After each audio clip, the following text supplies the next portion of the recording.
What's up, y'all? Goofy Rexy here. Hope everybody is doing well, and welcome, guys, to the weekly headliner update, week number 88. Now, if you're new to the weekly headliner, this is where we discuss what is upcoming this week in Marvel Strike Force, and then we recap the important topics from the previous week as well.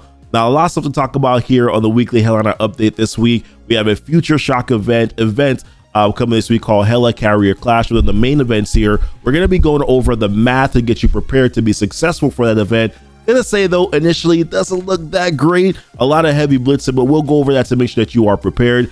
Massive leaks also happened last week. Tana went over the characters that we're going to be getting here in patch 6.5. We're going to go over that quick overview of that and then talk about characters that you should be preparing to build up here as the patch is looming in the next couple weeks or so. Also, the Famine Scourge event is going to be returning on Thursday. Gonna go over that and the best themes that you can use for that Famine Scourge event, and then so much more, guys, on the weekly headliner update. And if you're ready for it, let's start right now.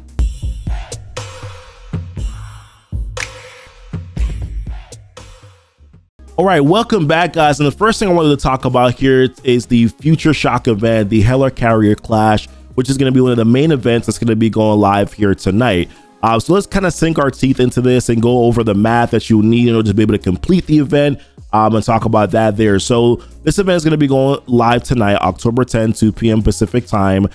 Score points towards this 7-day milestone by battling an alliance war, earning alliance credits, earning blitz credits, and then opening up your Valhalla orbs. You can find Valhalla orbs and offers and as a free daily claim on our website. So you're gonna have to log in every day and then claim that on their website to be able to get that one Valhalla orb.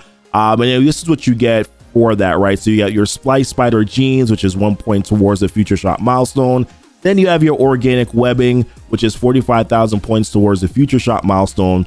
And then you have training modules, teal gear, and some more stuff that you can get there.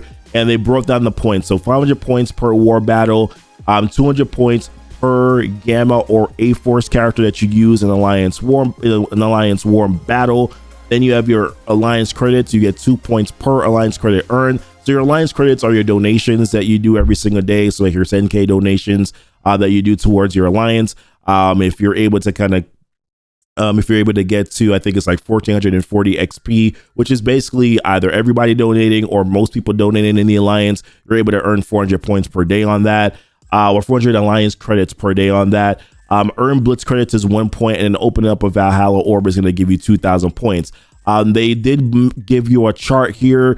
The thing that we care about, the milestone that we care about the most is getting to milestone 27, where you're going to be able to get the organic webbing. And that's what I did my math based on. I probably should have done it based on milestone 28, but hey, we're already here already. So we'll talk about the math to get to 60,000 points here. And then this is also worth mentioning too. They're going to be doing some Blitz rewards updates. So to aid your visits in the Blitz store, will be increasing Blitz rewards on October 10th, which is the time when this event goes live. In addition to the current reward of 10 Blitz credits per Blitz win, wins will also include additional credits that can range in quantity and reach a potential of 1,000 credits as a jackpot. The average reward you can expect though will be 15 total Blitz credits per win, which is what we did our math based on. So let's jump over to our chart here and let's talk about that, right? So I wrote down the big thing is you need milestone 27 for the organic webbing, which is a total of 60,000 points. We already know the way that you can earn points, but just one thing additional that was not listed there is that for your daily objectives, you do get 250 Blitz credits, which I should have wrote this down better. Blitz credits. I'll change it now. 250 Blitz credits, which gives you, of course, 250 points per day that you get for your daily objectives. So if you just do two blitzes, you get 250 Blitz credits per day here. Your war battles, your Gamma characters, your Alliance credits, and then your Valhalla orbs. So let's break this down, right? So for your daily objectives, we talked about 250 Blitz credits is going to give you 250 points per day. That's a total of 1,750 points over a 7-day period. For your war battles, if you do at least a minimum of 10 attacks per war, you're going to get 5,000 points per war that you do. 3 wars times 5,000 points is going to give you 15,000 points. Then you have your Gamma characters and your A-Force characters. There's 9 characters in total, 4 A-Force characters, and then 5 Gamma characters. 3 wars, you get 1,800 points for using all the 9 characters per war. 3 wars times 1,800 points is going to give you 5,400 points. And then you have your alliance credits. You usually earn about 400 points per day if you hit, if everybody donates or if most people donate, and you get to 1,440 XP. That will give you 800 points per day because it's 400 times 2, which is over a 7-day period is going to give you 5,600 points over 7 days. And then of course, if you open up your Valhalla orbs, that's 2,000 points per orb that you open up over 7 days. That is going to be 14,000 points. So what you get here in grand total, I think is a total, yeah, it's right here, a total of 41,750 points, which means that you need to make up 18,250 points, which sounds easy to do, but it's actually a lot of blitzing, and we'll talk about that right now. So as I mentioned, I did my math on the blitz wins based on the average that you're supposed to get for blitz credits, right? So I did an average of 15 points per blitz win, and then of course it's actually plus 250 for your daily objectives. I'm just going to remove this one right here though, because I've already listed it down below, so there's really no reason for me to throw it there. But an average of 15 points per blitz win. So I did a baseline of players getting 30 wins per rotation, because the way I looked at it is there's going to be players that are going to be able to do a lot more, and then there's going to be players who are going to be able to do a lot less. I felt like a nice little baseline is about 30 wins. I could be wrong on that. You let me know and I'll change my math in the future here. But basically, if we do it that way, 15 points per 30 wins, you get 450 points per blitz rotation. In order to be able to get the 18,250 points, you're going to need to do about, the math came out to like 5.85 rotations per or whatever, like to be able to do it. But I just rounded it up to 6 rotations a day. 6 rotations a day is going to give you 2,700 points. 2,700 points times 7 days is going to give you a total of 18,900 points. It's a lot of blitzing, man. Like, it's a lot of blitzing. In my opinion, it's kind of just, it's taxing. These events are so taxing when they go and do these heavy blitz milestones here. If we jump back to like Blitz Barrage, this is the Young Avenger milestone here. If players had like a gear tier 13 or really gear tier 15 or higher, this was for Rogue's Gallery. Players were able to essentially do this in 1 or 2 rotations and then complete all 20 of these milestones here for the web milestone. The way that they've currently done this is that they went back to this basically saying you're going to do heavy blitz rotations again for an event. And there's going to be a lot of players who are going to struggle with this, who can probably only get 25 wins per rotation. Like, I know I'll be okay kind of because I can get 38 wins, I think, per blitz rotation. But that's still 5 rotations a day that I have to do in order to be able to complete the event. It's just really, really taxing and heavy. And I don't think that they think about players who don't have big juicy rosters, right, that probably won't be able to get to that organic weapon or will have to struggle to get to the organic weapon. I guess the way that you're gonna have to make up for points is mainly by trying to do more war attacks. Maybe if your alliance can donate more, that's another way to do it. I don't know, like it's really tough. You're kind of capped out on the Gamma and the A4 stuff. There's really not much that you can do there. It's gonna be very tough in my personal opinion. I just think at this point too, like when you look at the main milestone, like when are the events going to go back to being for players, right? Like these events should be completable. We're talking about, okay, just get to, that's not it. Just get to milestone 27 so you can get the organic webbing. What about the remaining milestones that nobody can get to unless you spend money, right? Like that to me is what's really bad. Like when are these milestones going to go back to being free to play completable? And then you're already going to get you're already going to get players to spend the money on the characters anyways. I think that they need to go back to doing that, because otherwise it just feels really defeating and deflating and taxing, right? Because Avengers Tower is going on, Famine Scourge is gonna be going on. Like, poor timing in my opinion for them to do an event like this. All right, next thing I wanted to talk about here are these team leaks. So this is a video that Tana put up yesterday, I think, which you definitely should check it out. Like, he goes through the characters that we're going to be getting here in patch 6.5. We're going to be getting 4 new characters, as he said here, and then six reworks. Really good video, so go check it out here. This is a video right here where he talks about DeathSeed, right? So DeathSeed is going to be a mutant raid team. We're suspecting that this is going to be very likely Archangel's team. So the characters are going to be there we're going to rework to Psylocke. There's a rework to Magneto. There's going to be a new character that's going to be added to that team called Dark Beast. And that's all we've seen so far. There's a potential chance, and I think that what we could be, that he mentioned here in this video, that what we could be seeing is probably Nightcrawler, and then of course Archangel finishing off this DeathSeed team. So this is probably going to be the team gear for Death. And so looking forward to that. I think the biggest thing I'm looking forward to is a rework for Magneto, a rework for Psylocke. Magneto is like a lot of, if you're really big into mutant characters, right, Magneto is one of your favorite villain characters of the X-Men franchise. Like, it's amazing, right? So I'm glad that he's getting a rework here. I'm not quite sure if I don't know if is he a permanent legendary. I'm not, fact check me on that. I think he may be on a faster rotation, but I don't think that he's a permanent legendary as of yet. So from a beginner perspective, right, when I start making recommendations, it's gonna be, yeah, you want to start farming characters now for Magneto, because you're gonna need him for the Death Scourge team. So that's some exciting stuff right here. Curious to see if that next rumored character might be Nightcrawler, but so far all he talked about here for DeathSeed was a rework to Psylocke, the rework to Magneto, and then a new character, Dark Beast. So Dark Beast is, like, I guess the evil version of Beast, which it'd be cool. I don't know. I'll let you make that decision. I'm also talked about an Undying team as well. So that's going to include, it's a 2-person war team where it's going to be a rework to Hela, a rework to Zombie Iron Man. Interesting. And then War Dogs team, which is going to be another war team as well, which is going to feature a couple new characters here. Nakia, and then Black Panther, I think, what was it, like 1 million BC or something like that, and then reworks to Okoye and Black Panther, and I think Shuri's going to be on that team as well. Now, honestly, I'm not really sure about the 2 war teams. Like, I'm not going to say that they're skippable, but it's hard to kind of push for anything that's not Apocalypse, right? So like DeathSeed, absolutely. I'm going to look into my Magneto right now, probably favorite him and just keep tabs on him. Same thing with Psylocke here.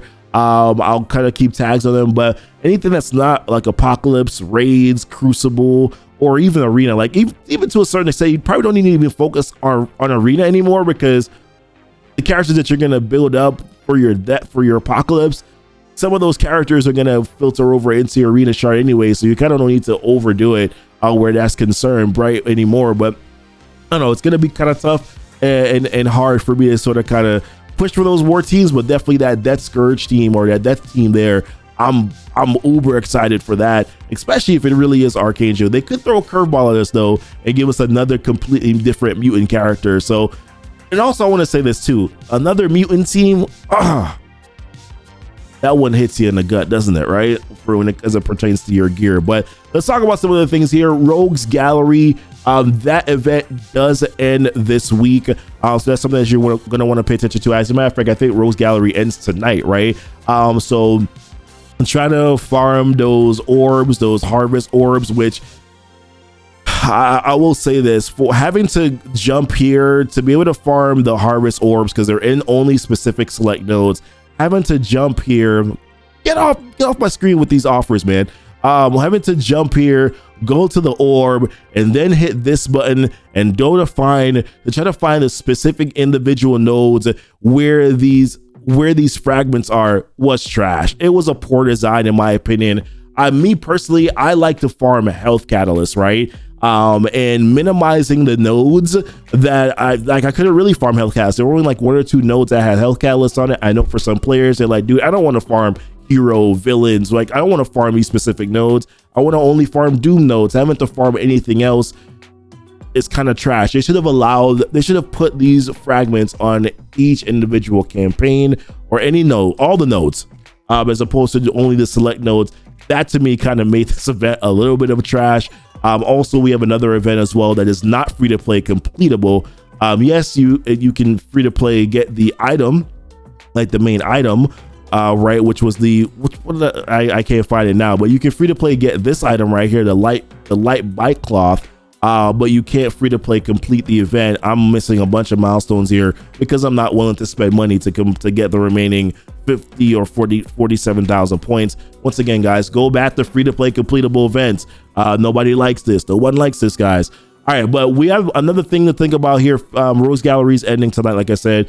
Pay attention to what you need to do there in order to be able to complete that. We have the Famine Scourge event that's going to be coming back tonight here. I'm sorry, not tonight, going to be coming back on Thursday. And I put together some teams for this, which are kind of just a repeat of what I did the last time here. But this event is going to be going live on Thursday.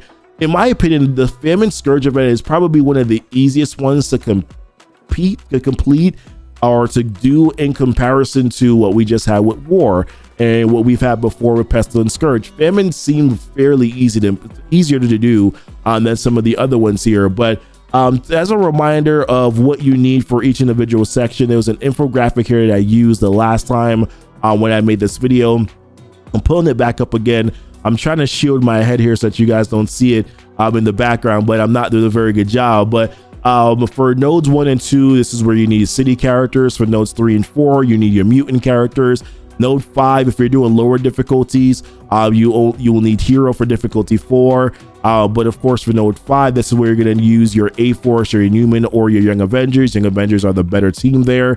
For node 6 and 7, you have Villain. For nodes 8 and 9, that's where you have your Cosmic there for lower difficulties, but then it's Cosmic Mystic for difficulty 5 and higher. And then you go back to node 10 again, where you have your Young Avenger characters that you're going to use. So I put together some quick teams here that you could use for each section. So for city, I'm going back to what I use, my Shang-Chi with Cloak and Dagger, with Ghost Rider, and then of course with Morbius.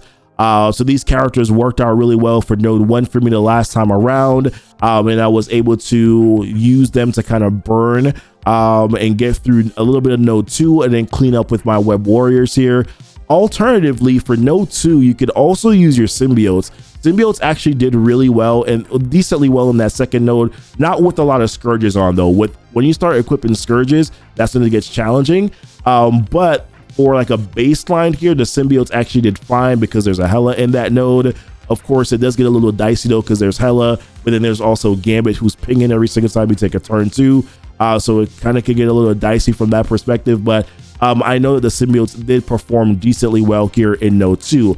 Then you have your mutant section, right? This is what I used for mutant the last time. I used X-Men alongside with Magic. Magic gives barrier to other mutant characters, X-Men characters there. I use Storm with Beast and Jubilee. Beast works really well with Storm. Storm, I used her to build up her charges in node 1, and then for the first mutant node, and then for the second mutant node, I went in with her having their full charges, getting offense up from Beast, and then was able to clear either the first wave or completely clear the second wave with her having her full charges. So that was kind of the strategy that I used there. The best team though, if you have Rogue, is going to be using your full unlimited X-Men team. They kind of wipe through these nodes, man. They make it fairly easy for you. So that's the direction you can go in as well. If you are doing a lower difficulty and you're not going to be using for node, I get this, I'm missing my train of thought here. For nodes 5, right? If you're not doing difficulty 5 or higher, where you have to use A-Force, Inhuman, or Young Avenger, you will need a hero team for difficulty 4. So I put together this quick little hero team that could work here. There's a lot of different options that you have available to you, right? But I use Secret Avengers with Shuri and Nick Fury. This is a largely sustained team, but you have enough damage between Captain Sam and also Sharon Carter in order to be able to get through the nodes. But they work really well. Shuri and Maria Hill, because of the deflects, synergize very well. So there's a lot of healing that's going off there. And of course, with the defense up and the flex as well from Captain Sam, you're getting some good damage from him also, and then you're also getting some tankiness as well from this team. If you didn't use Shang-Chi in the earlier nodes, you can also throw Shang-Chi here as well. There's a lot of different other hero characters that you could throw. There's Bionic Avengers if you have any of those characters. You can also throw them here too, or throw in a full Bionic Avengers team if you have them available also as well. For nodes 5, if difficulty 5 or higher, Young Avengers are your best team. You can also throw in A-Force as a sack first, or throw in Inhumans as a sack team and then soften up the node and then go in with Young Avengers. You can also do the same thing for node 10 too, like throw in A-Force there. Maybe just have both your Inhumans and then have your A-Force team, Inhumans to sack on node 5 and then A-Force to sack on node 10, depending on what scourges you're equipping there. That's what I did to have a successful run the last time. And then of course, if you still don't have characters like Kate Bishop and Echo, You can always throw in Miles if you haven't used them before. You can also use Captain Marvel. Like if you're not gonna be doing like optimized runs, if you're just kind of just doing one run to just kind of get through it, you can always just throw in like CM and Miles, or use Yo-Yo and Black Bolt alongside Miss Marvel, Squirrel Girl, right? And to be able to get through it. There's a couple different ways to kind of go through those nodes. For your villain section, if you have Morgan, it's really kind of predicated upon having Morgan, or it's really easy if you have Morgan Le Fay, but using Strange Heartless, using Agatha, Doom, Emma, that will get you through it. If you're kind of at a lower level and maybe you don't have Morgan or Doom yet, I don't know where people are with having Omega Red as of yet. I don't know how much easier that it is for players to get Omega Red now, but you can use Weapon X with Zemo to get through some of the villains nodes as well. If you're for your cosmic section and you're looking for characters, let's say if you're not going to be doing Cosmic Mystic because you're doing some lower difficulties, a nice cosmic team is using the Infinity Watch team. That's really easy to do there. And if you're doing Cosmic Mystic but maybe you don't have Dormammu, then you can use this team with Deathpool and with Silver Surfer. I like Thanos here to feed energy to Icarus. That's the reason why he's here. Of course, if you haven't built up your Thanos, it gets a little bit more challenging there, but there's some other characters that you can throw there. Maybe if you have Doctor Strange Heartless, there's also some from Cosmic Mystic. Cosmic Mystic is tough. I would have to take a look at that again to kind of get an idea as to what exactly to use there. And then for like endgame players, most of them are probably going to use Dormammu with Eternals, and you can throw in Adam Warlock, or you can throw in Silver Surfer, or there's Deathpool. Like there's a lot of different options that you have available there for your Cosmic Mystic section. So that's kind of it for what you have available there. I could have made an entire video about it, but I've made videos about it before where I go a little bit more in depth. I just wanted to kind of just give a quick overview here since this is the headliner. All right, next thing I wanted to talk about here on the list, ISOs for Rogue. If you're wondering what the best ISO for Rogue is here, I would say I think Skirmisher is probably going to be the best one moving forward. Rogue has a massive issue with focus, right? And when you're looking at some of these matchups where it's going to be mirror match with your Apocalypse team against the other Apocalypse team, it's probably still going to be Dormhold, to be honest. But if you're looking at probably going to be using Dormhold against Apocalypse teams, it's going to be kind of funny because Dormhold is still really strong and still even beats that Red Hulk, Rogue, Morgan comp right now. So it's actually kind of funny. But if you're looking at like using Rogue against other Morgans or other Rogues, she doesn't land her ability block, and a lot of times, even if she does land she doesn't land ability block, disrupt, and trauma all at once. Like it's very difficult. I've seen people resist trauma a lot of the times by using Rogue. So her focus is a major issue to kind of try to get above that. I think Skirmisher is going to be your best bet moving forward. So I've kind of locked in, as you can see here, going ISO Blue 4 on Skirmisher on her. That's the reason why I have it there. I actually have ISO Blue 4 Striker on her too, but once again, this is why I say don't lock anything in yet. Just go to 3. But from what I've seen so far moving forward, I think Rogue is going to be her ISO moving forward. All right, the next thing to talk about, just wrapping up some things here. I'm sorry, I'm scrambling. I'm trying to end the video here. I'm trying to go through it quickly because my kids are downstairs, so I'm trying to get through this as quickly as possible. But Mojo Mayhem is going to be changing here. They listed it out in the blog post that we're going to be getting a couple new characters going into these strike passes. So the first one is Mojo Strike Pass, which we've already seen already. That is Mojo's Mayhem, which is going to be the battle pass here. Doctor Strange Heartless is going to be a featured character there. Doctor Strange Heartless is also going to be fountainable. I wouldn't even say farmable. He's going to be fountainable because he's going to be going to the Arena Orb. So on October 13th, Strange Heartless will go into the Arena Orb, replacing Spider-Punk, who's going to go into the Arena Store, and then they're going to be lowering credits for Dagger in the Arena Store as well to 500 credits there. So good that he's going to be in the Arena Orb, but of course, if you're placed where you're actually still having to target farm characters in the Arena Store, probably not great for you. And then and that's not good in my opinion. Hopefully they get him out of that store fast and they throw it.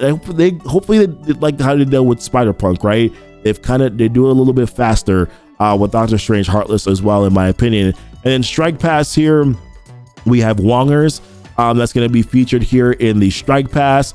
October 12th, you can earn Wong and Elsa Bloodstone character shards by completing your daily objectives with the season 21 of the Strike Pass. So Wongers is going to be going in there, which I'm hoping that means that he's going to be farmable sometime soon and not fountainable.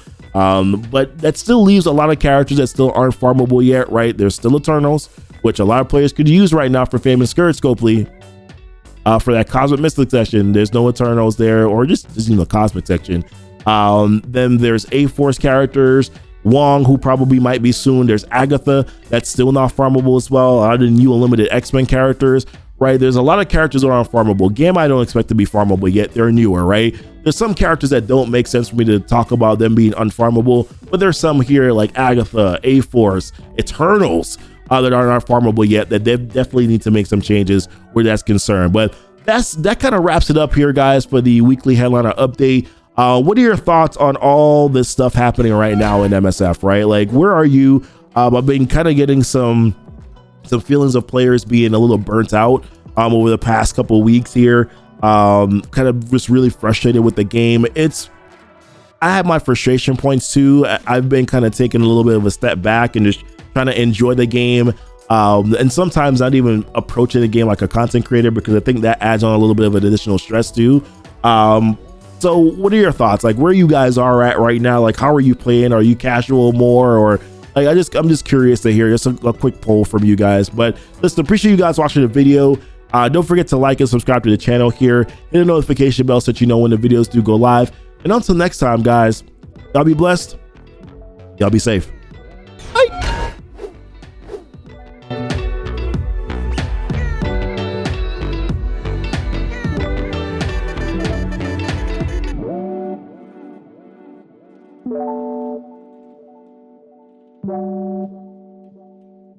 Thank you.